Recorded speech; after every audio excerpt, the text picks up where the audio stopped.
Hello.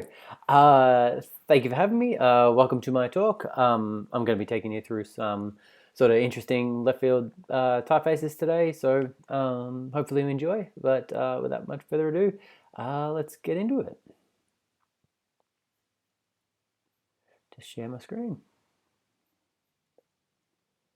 So yeah, my name is Barry Spencer. I am going to be taking you through a talk I've called Typographic What Ifs today, and basically the talk is about how I've gone about constant exploration with letterforms and experimentation and speculation, and how that has changed my perception of what they could be and my understanding of them and how I create them, and it's led to some pretty cool and unexpected places in letterforms.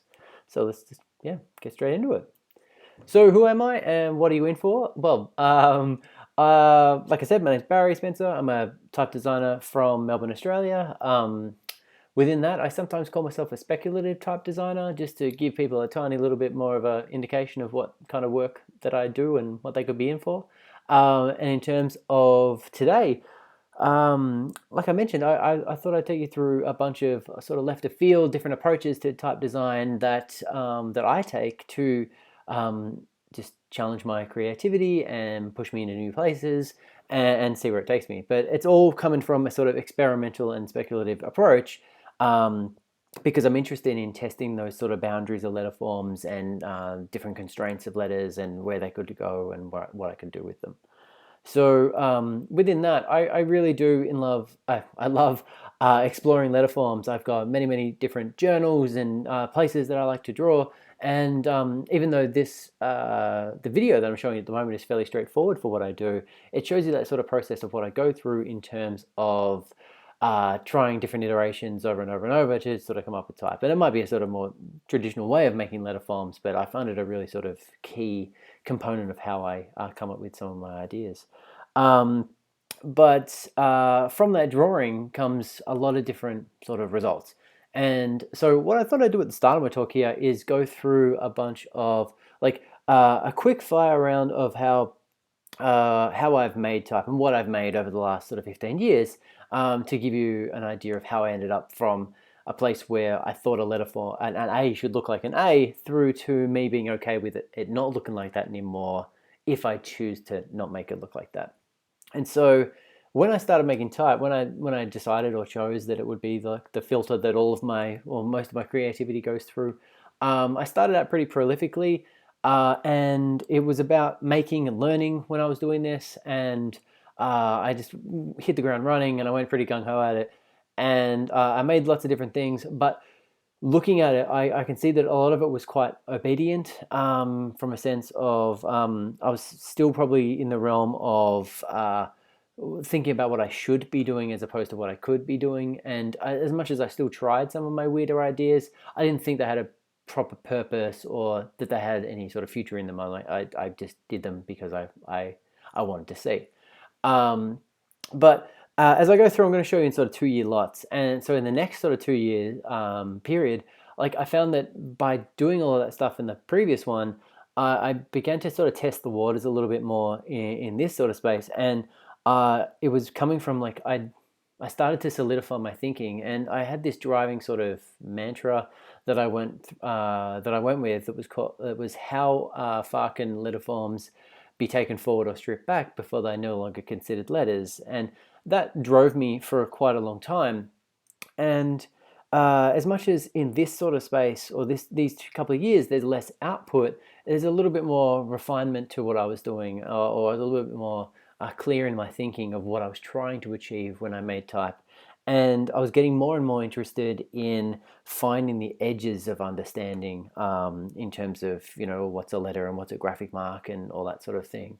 So that when I moved on to the next sort of phase, I found that my perception of letter forms and my understanding was shifting, and I'd begun, or I was in the middle of doing a doctorate at this point, and I uh, I was looking back into history, but also looking forward into like what letter forms could potentially do, or what would I imagine they could do in the future, and sometimes mixing these two things together. So it was a really sort of fun sort of period. I was happy to break with convention. This is where this sort of proper thinking started to happen, and what went with that was if I was willing to break with convention, I was getting more and more interested in articulating why I was breaking with convention, and being just trying to get better at saying what I was doing and what it was for.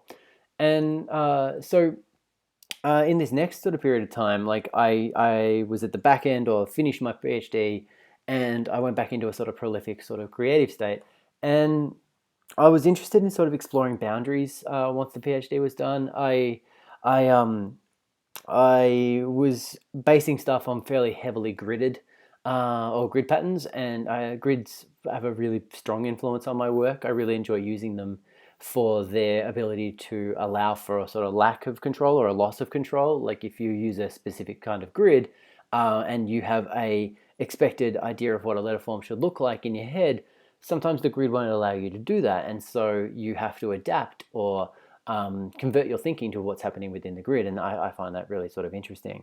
But in this space, I also was allowing myself or engaging with a process of practice of being influenced or inspired by people and places as much as I could to drive certain shapes and everything forward.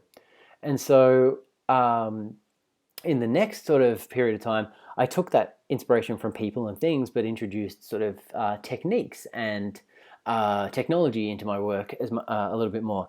And I found that I went off and learnt a little bit more about calligraphy and sign writing, and then tried to adapt those or mold them into my way of thinking or my approach to type, and see what happened when I learnt that sort of those more formal things.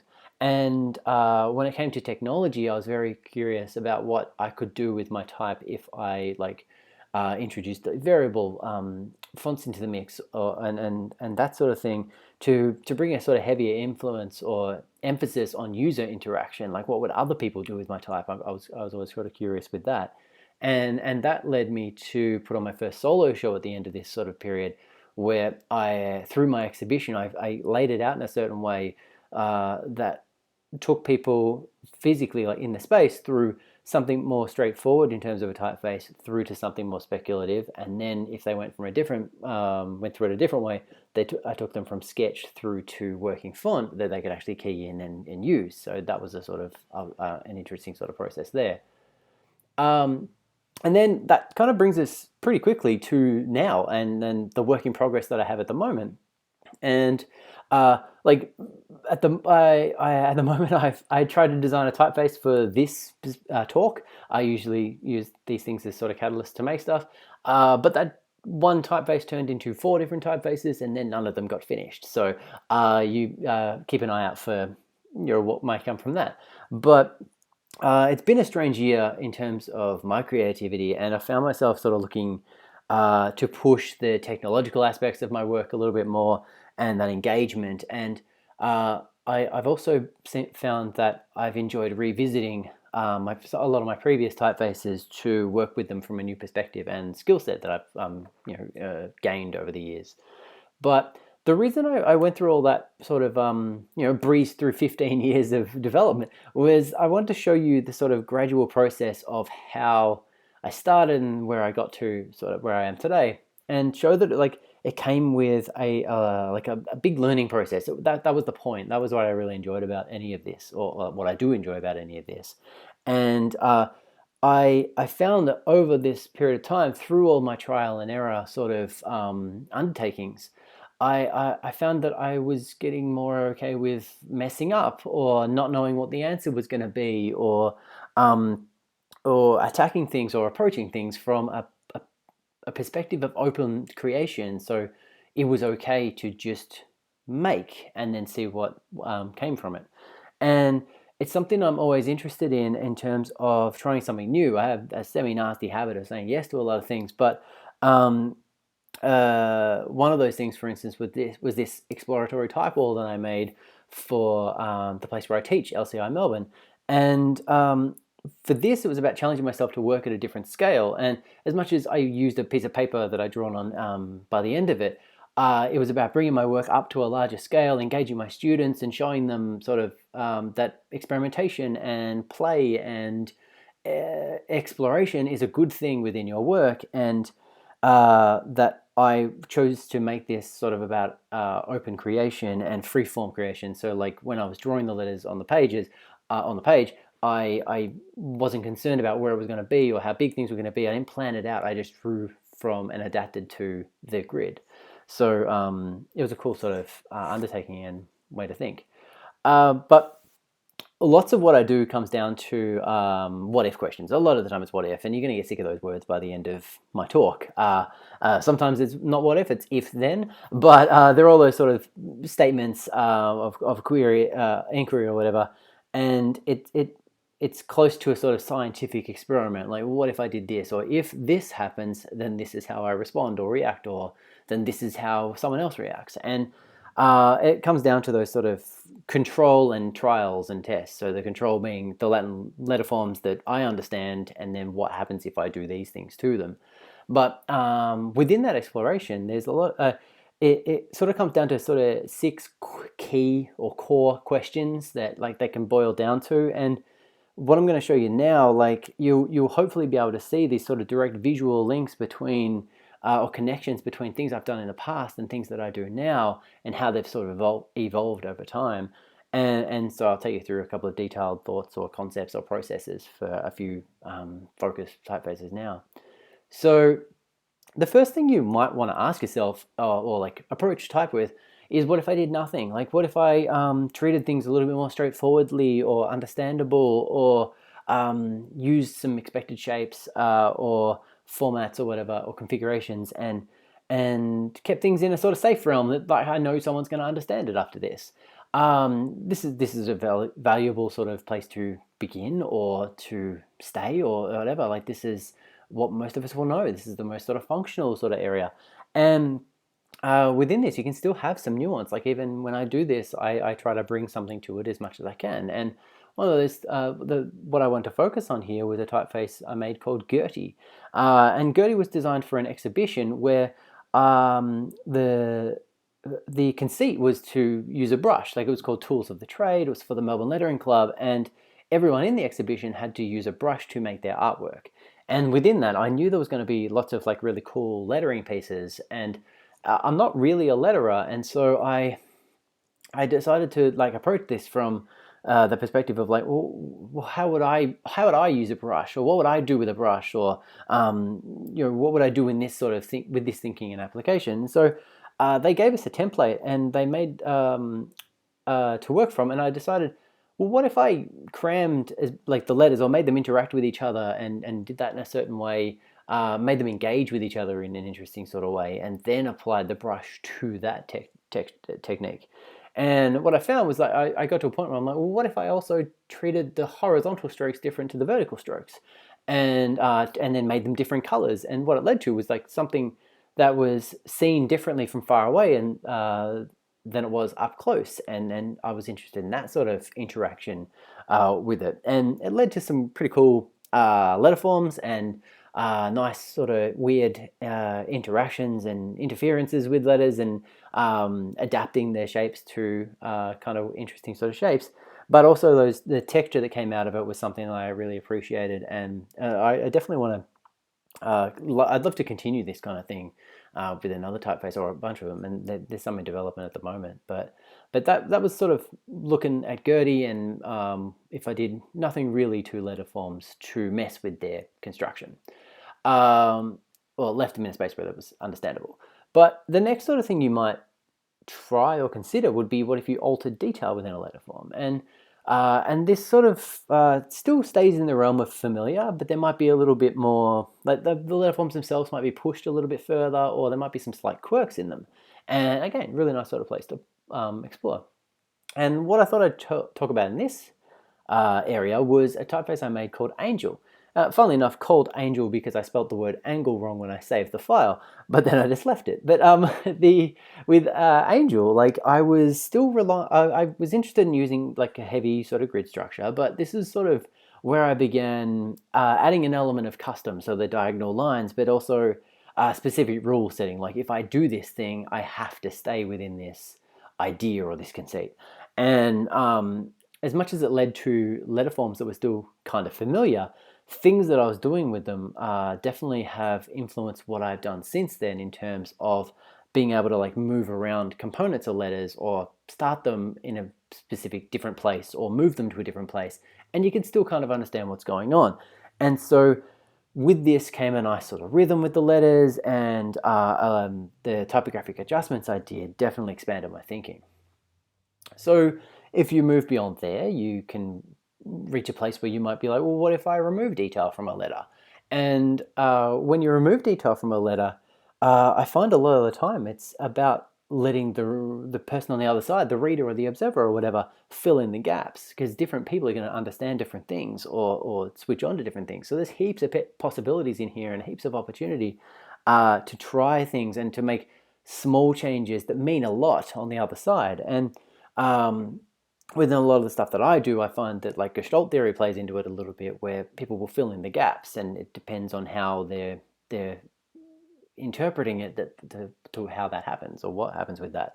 So I have a lot of fun in this area, and it's something I really always enjoy coming back to. So the typeface I thought I'd talk about here is one called Aid, and Aid was designed for an exhibition last year, and well, no, it was designed for a social media takeover. Sorry, and with this, I took over the Melbourne Lettering Club's social media platforms, and as a part of a residency, and I wanted to create something from scratch in real time. So each of the posts took people on the journey of how to create something, or take the audience through how I made type, and hopefully influence them to make some themselves. And so I took them on that journey of perception and understanding, and I tried to do that through a typeface that had sort of variations, like 3 different variations, where I gradually took detail away from the letter so that you became familiar with one part, and then I started to take it away, and showing those steps of removal. And it leads to lots of cool, interesting shapes, and 3 different kinds of ways of working with a typeface, and interesting sort of some texture in there as well with the line artwork. And what it what happens is, like, when you start to compose it into longer pieces of text, I often like to sort of take away a lot of spacing as well, to see what happens when the letter forms like engage with each other or interfere or interact or whatever. There's some really nice sort of things that came out of it, and you can see how it sort of can tie into a few of my earlier sort of experiments. Well, I can see it. So the next question you might ask is, what if I rearrange detail? And rearranging detail leads you to often taking something familiar and moving it like closer to, like, it's going to become less familiar or unfamiliar even. But it's definitely in this realm that you start to stretch people's understanding a little bit further. You can make some pretty unique letters in this sort of space, but it will definitely test the clarity of understanding. And essentially it all boils down to, like, well, what if I took something we know and moved it around to see what happens when we do. So within that, I thought I'd talk about my typeface Clue. And so Clue came about because I was interested in, or I wanted to get into working with the Glyphs app software a little bit more. I hadn't used it too much at that time, and I definitely thought I wanted to explore variable typefaces a little bit more, and get into that and move stuff around and learn about it and move components and make multiple variations, and I thought that could create some sort of unique combinations of letters. And so through this process, I tried to take that idea of, like, the familiar through to the unfamiliar, but through interaction with the letter forms themselves. And I like the idea of, like, playing with space, so where I could make something quite wide, but in the same typeface make it quite thin or tall, or rearrange the components of each letter. And it led me to creating this thing that has lots of different variants, and I've even added a couple to this since then, and it's become this sort of versatile beast that has even gone off to become the main typeface within the branding for a brewery. And I've really enjoyed, like, the fact that something has come from me just wanting to learn about a program a little bit more, and led to sort of all these different opportunities and things. So it's quite cool. But then from there, you might ask, what if I added detail?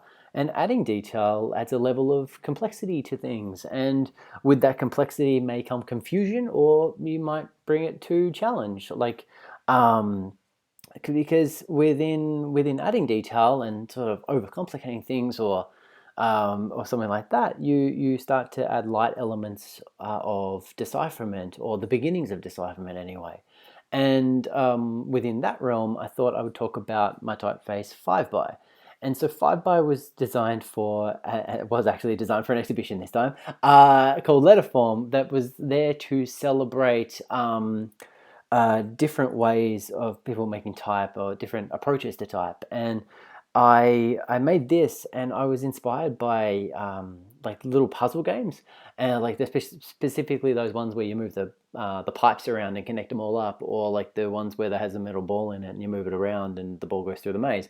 But I with this typeface, I ended up in a place where I wanted to make like letters that were 5 by 5. Like that was the grid, that was the space that I had to work with, but hence the name 5 by. But like, what I wanted to approach this with, the perspective was, I wanted to randomly draw the letters first, and then associate meaning to them afterwards. And so, like you'll see in this sketch, or these pages, like why I've got like question marks next to is this my H, or is this my Y, or is this my C, or is all that sort of stuff. And that idea of bringing meaning to it later was an interesting sort of process, because it meant that I just drew and I didn't have to necessarily think, well, that doesn't look enough like an A yet, by just continually adding detail. I also played with stroke weight in this, because I was kind of interested in like if a thicker weight of the lines led to something being clearer or less clear if it was thinner or whatever. So that was a little added element in here as well. But the main part about it was like I wanted to take away all the space around everything, and you saw that sort of coming in before. But for here, I definitely wanted to do it because I was curious about what happened, what kind of intersections would be made with all the letters, and you get some pretty cool pattern and texture that comes out of it, where it becomes its own sort of weird little beast. And allowing the letters to run into each other is something I often sort of like to try out. So that kind of leads us to the big question, or a big question, which is, what if I changed everything? And so by changing everything, you come at things from an element of sort of full discovery. And if you want to, you can not be influenced by type history or print history or language unless you choose to. And that's the point. In this area, you're starting from scratch. You're deciding where you want to begin things. And yeah, I find that I'm able to come at it from a point of like free and open creation, and to see what happens and learn from it as I do. And the cool thing about this, or I find the cool thing about this, is that meaning gets associated to these, or connected to these letter forms during or after the creation, and we can sort of sidestep or play around with that baggage or that expectation, or discard it when working with this within this area. And so what I thought I'd talk about with this is a typeface I made called Sandy, that was always intended to be a total departure from what I recognized or what I wanted to make. And I wanted to explore this idea of like restrained creation and mechanical creation going off and becoming something much more sort of personalized and handwritten, because I found that up until this point, all of my work was quite digital and like clean and crisp, and like solid line, or like this clean crisp line within vector art. And so I became really interested in, well, what if I was able to take it out of the computer and then draw it much more sort of like calligraphy or like handwriting and all that sort of thing. And so that's why I went down this path, and it led me to explore letter forms that ask the question like, well, what if I had only two elements within each letter form, one that united them all, and then one that that identified them. And so within that, I became kind of interested in this idea of, well, what if like common groups of letters or smaller, like shorter, frequent small groups of letters or connecting words or names became one character. Like they became a ligature in themselves, and that led me to like go off and create a typeface that auto made ligatures with contextual alternatives and all sorts of stuff that added this added level of depth and could serve space. Like I was interested in going, well, what if this took up less space on the page? And so I've introduced like sort of something like 300 different names in this at the moment, and it's sort of growing and it's going to continue to grow because I'd love to keep putting different names in it. But you can see how it sort of types out on the side there. But within this, I was inspired by sort of hieroglyphics and like cartouches within those that like house certain information within a contained sort of area. And I was always interested in like how it looked digitally and how that sort of created this nice sort of Morse code like texture or like shorthand or something like that. And I was inspired by all that, but I was just definitely like the intention was to make it handwritten at the end and imbue it with personality or the personality of the person writing it. And I found that it actually is quite easy to take on board and learn and adapt. And depending on your writing implement, changes how the letter forms look. And there might be little nuances, like with normal handwriting, that creep into it. And it's been a really sort of interesting process to get more and more people to try this out.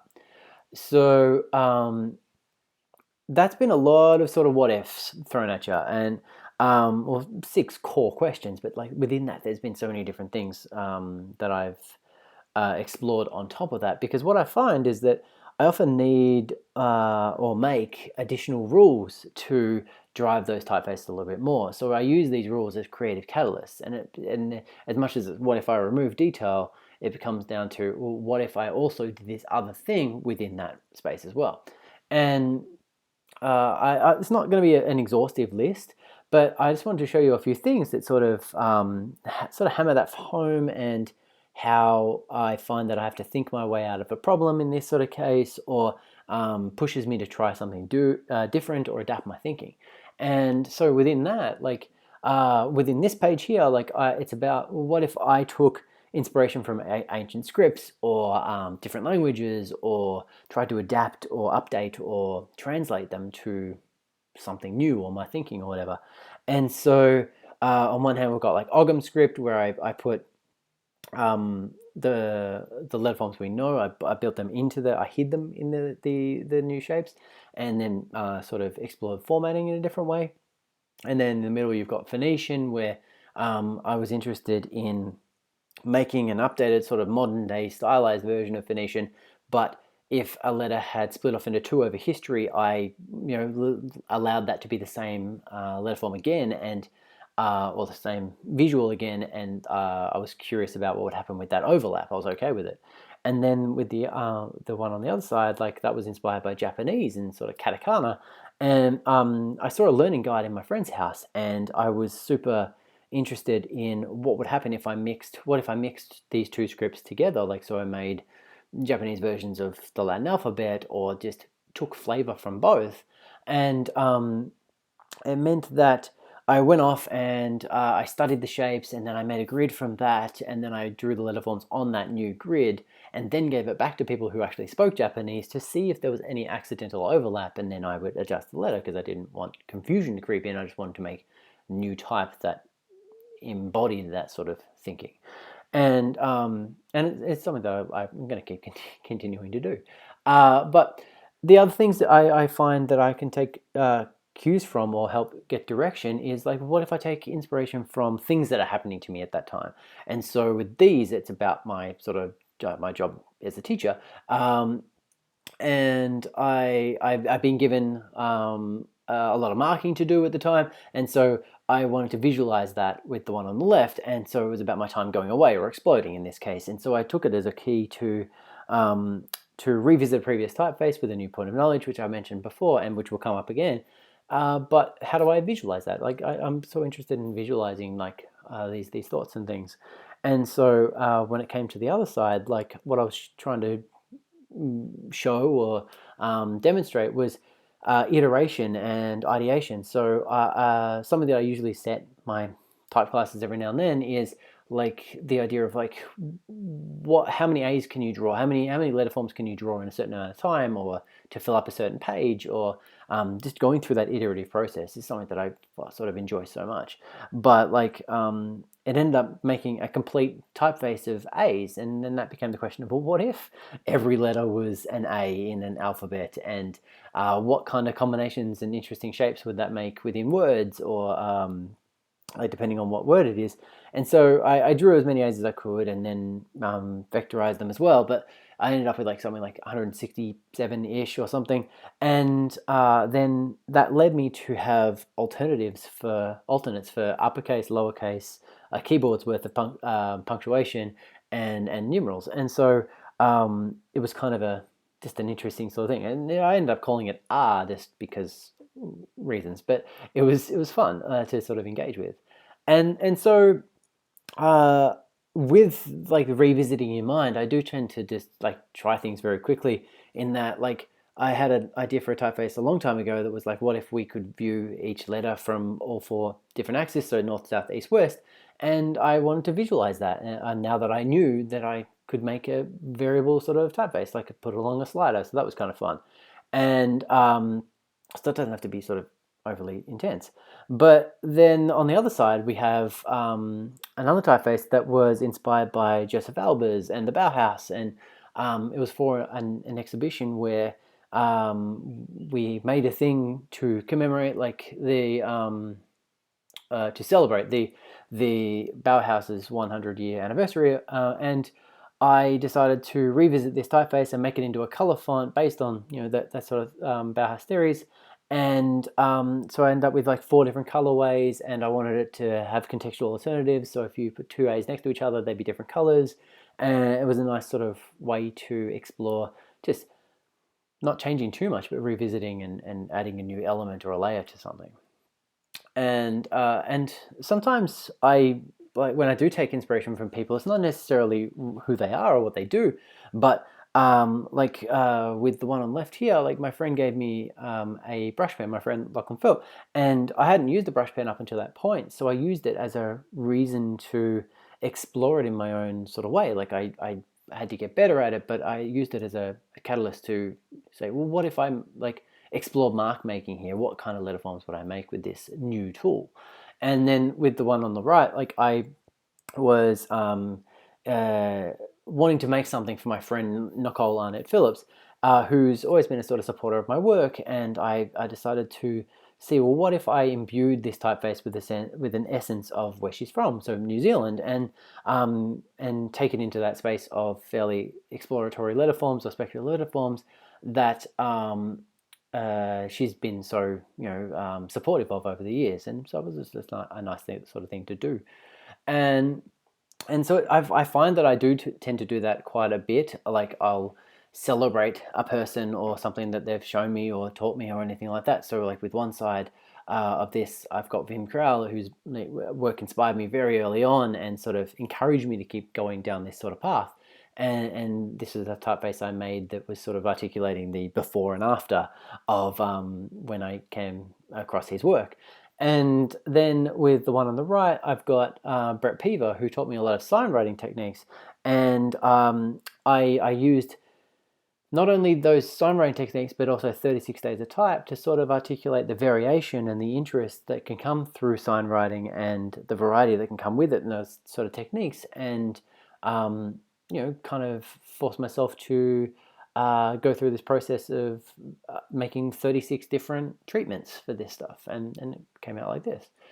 And it with these meetings of people and all that sort of stuff, the one on the left here is inspired by Philippe Applewell, who gave me a grid book when I met him, and I was just sort of overjoyed that I went off and decided, well, what if I had him in mind when I made this sort of thing, and I because I was inspired by his work, and I decided, well, what if I just swapped each side of the letter form, but I did it within the grid book that he gave me, so like that catalyst to be like, oh, I just want to use this thing. but the final one of these is inspired by my friend Maria Montez, and she's taught me a lot of calligraphy techniques over the years, and I wanted to explore from my perspective something that is so personal and has so many um, it's so steeped in history. Like I became there's someone's like, well, what would I do with it? What if I explored it from the techniques and made completely new letter forms out of it, but with these heavy sort of these tools that have been used for years and years and years to make the letter forms we know and to bring personality to them, and it ended up with this sort of typeface here that I've called Tala. But if it's not inspired by people, it's inspired by things that I sort of, again, I enjoy. So like with these, it's science fiction themes and video games. So with one of them on the left, it's, well, what if I was inspired by codes within games, but like what if each letter was the same three concentric circles, but just subtle changes in it made a different letter. And it was sort of a very early attempt at making a typeface that no one could really read. And then the one on the right is something that was inspired by time travel and paradoxes, and just a simple idea of like this cube going around this line, which I called a time loop in the end. But every time it got back to the starting point, it had gone back in time and ran into itself, and then it keeps going, and then eventually it will cause a paradox that destroys the universe. But simple sort of just fun little things. It's what you can sort of use as a creative catalyst. What if I was inspired by this thing?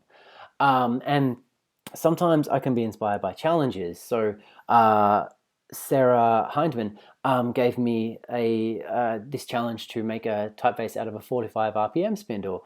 And so I went off and I made a grid out of it, and then I explored that grid, and I wanted to look at motion and movement and layering and all that sort of stuff. And this is what sort of came out of it. Jira did. And then with the other one, it's on the right.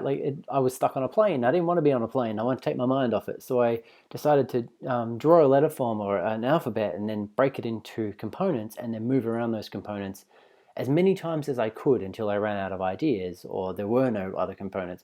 And so I ended up with like over 1,000 different shapes between all the letter forms. That was a really sort of fun, just iterative process to go through, and it ended up being a typeface that has so many different contextual alternatives that every time you write something, it becomes something new, which is quite cool. As I've mentioned before, I do like to work with grids a lot, and so I went through a process a little while back where I made 100 grids in 100 days straight, and since then I've challenged myself to go, well, what if I made a letter form on each of these things, and what would that mean? How would I adapt to each of these grids? And I've tried to use them as much as I can. But another thing that was made for 36 Days of Type, by the way, a really great thing to engage with, but it also was something that I used to try and teach myself After Effects, because I find that if I get frustrated not knowing how to do something, I will go full headlong into trying to figure out how to do it, because I get annoyed that I don't know how to do something and then try and figure it out. But these are another, like, this is where like that automation or the motion and the interaction has sort of come into it, because I've wanted to learn about variable typefaces. What if I could move my type, or someone else could? Or what if I learnt Drawbot to try to go into automatic motion? And things like that have come through that sort of process. And by doing that, like, I also have this thing where if you engage with the kind of work that, like, when I engage in this kind of work, I often try to be nice and visually articulate. Like, sometimes I feel like I should show people how things are made, or be helpful when making these letter forms, and sort of take them on that journey and support them through and guide them through their understanding, right? And so these animations were designed for my book, at the release of my book Speculatype, and I was just trying to cut straight to the point of the things you were going to see within this book and how they were made and where they came from. And it meant that I was just trying to let them in on the process.